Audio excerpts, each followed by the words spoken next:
திருகோணமலை தம்பலகாமம் பிரதேச செயலாளர் பிரிவிற்குட்பட்ட கல்மெட்டியாவ பாரதிபுரம் உள்ளிட்ட பகுதிகளில் நேற்றிரவு பெய்த கடும் காற்றுடன் கூடிய மழையினால் சில வீடுகளுக்கு சேதம் ஏற்பட்டுள்ளது. இதனால் குறித்த பகுதிகளுக்கு மின்சாரமும் துண்டிக்கப்பட்டதாக எமது செய்தியாளர் குறிப்பிட்டார்.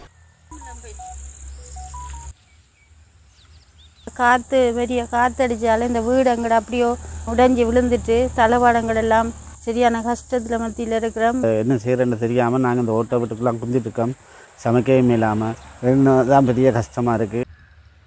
இதேவேளை திருகோணமலை சீனக்குடா வெள்ளை மணல் பகுதியில் இன்று அதிகாலை வீசிய பலத்த காற்றினால் வெள்ளை மணல் ஆரம்ப பாடசாலையின் நீர்த்தாங்கி மற்றும் கிணறு ஆகியவற்றிற்கு சேதம் ஏற்பட்டுள்ளன.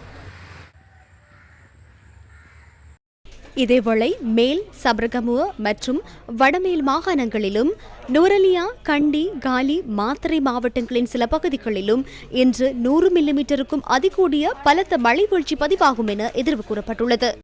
மேல் சப்ரவுவா மற்றும் வடமேல் மாகாணங்களிலும் காலி, மாத்தறை, நுரேலியா மற்றும் கண்டி மாவட்டங்களுக்கும் இது அவதானமாக இருக்கவும்.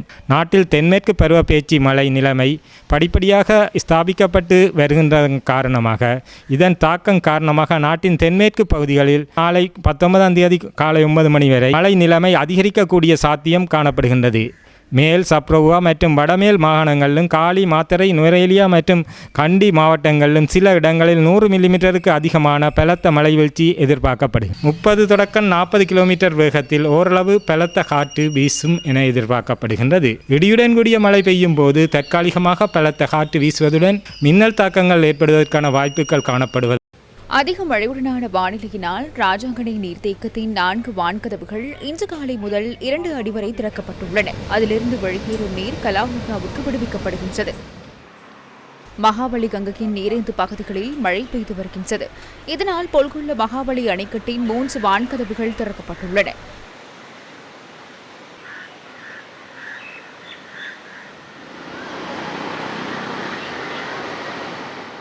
தொடர்ந்து பெய்து வரும் அடைமழையினால் உக்குவளை செம்புவத்தை பாலத்துக்கு அருகில் மண்சரிவு ஏற்பட்டுள்ளது. இதனால் குறித்த பகுதியில் உள்ள 180 குடும்பங்கள் மண்சரிவு அபாயத்தை எதிர்கொண்டுள்ளன.